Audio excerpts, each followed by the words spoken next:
Joining me now is Byron York, Washington Examiner chief political correspondent, Fox Business contributor. So first of all, Donald Trump, does this raid help him or hurt him? Because some people say, look, it's going to energize his supporters like nothing before.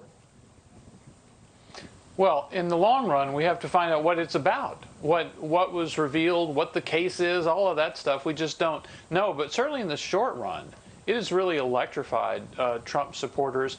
You have to remember, they believe, and with a lot of reason, that Trump was unfairly targeted by the Justice Department and the intelligence community since before he even became president. Yeah. So they see this as a continuation of that. They see it completely unfairly. Now, the biggest problem here is this secrecy. If you remember, during the years of the Trump-Russia investigation, a little bit of information would leak. We wouldn't know the context, we wouldn't know the real story, and yet there would be hours and hours of frenzied speculation on television and on the internet about whatever it might mean. And then, of course, in the end, on the whole collusion thing, we found out that the special counsel didn't find that it even happened. Yeah. But that didn't stop all of that speculation. So we're in a situation now where we really know pretty much nothing, and we're seeing all this speculation going on. And we saw all the emails and the frantic messages by FBI insiders who hated Donald Trump and were willing to make things up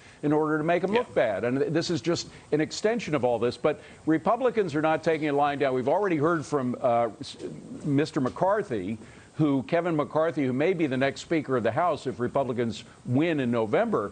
He said, I've seen enough. The Department of Justice has reached an intolerable state of weaponized politicization. When Republicans take back the House, we will conduct immediate oversight of this department, following the facts, leaving no stone unturned. Attorney General Garland, preserve your documents and clear your calendar. What's going to happen if Republicans win in November? Well, we already knew that there would be a lot of investigations. Listen, there are sort of tactical differences among Republicans about how much they should talk about investigations while they're campaigning to get elected. A lot of strategists think they should be talking about inflation and crime and lots of issues that are very, very important to the American people. But the fact is, if Republicans take over one or both houses of Congress, you're going to see a lot more investigations of the Biden administration, and they will have subpoena power. Yes. Now, right now, they're both in the minority on the Capitol Hill, but still, the two ranking Republicans on the Judiciary Committees, Charles Grassley in the Senate, Jim Jordan in the House, should definitely be writing to the Justice Department and laying a record for demanding information about what's going on in this Trump search specifically. And of course, Grassley may expose these whistleblowers, these FBI whistleblowers, who are not too happy about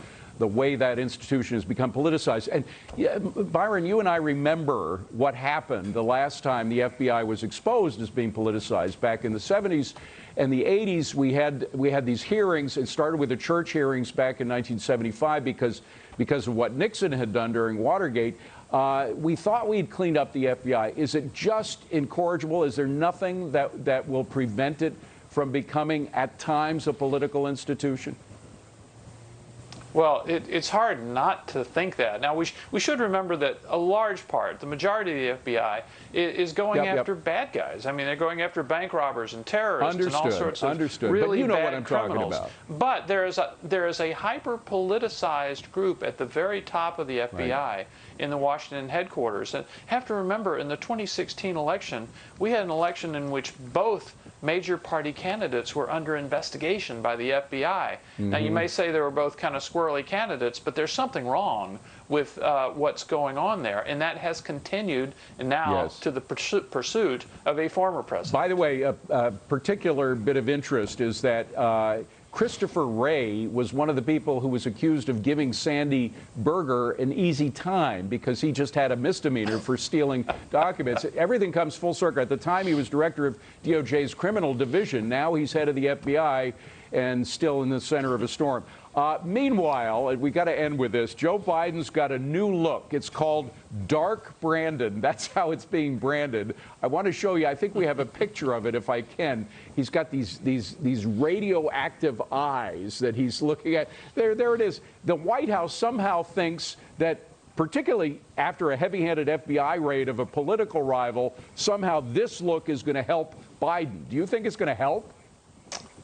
A really bad idea, although you have to remember this is kind of an alternate universe. They think Joe Biden has new superpowers now after having such a fantastic week or so in which he got al-Zawahiri, in which there was a good jobs report and good economic news. And so they really feel that President Biden, especially after passage of the Inflation Reduction Act, is on a winning streak, and they kind of like to see him now as a superhero. Well, dark Brandon is, I don't think, the kind of look they want, given what happened this week in Mar-a-Lago. It's not looking good from my perspective anyway. Byron, great to see you. Thank you very much for being here. Appreciate it. Well,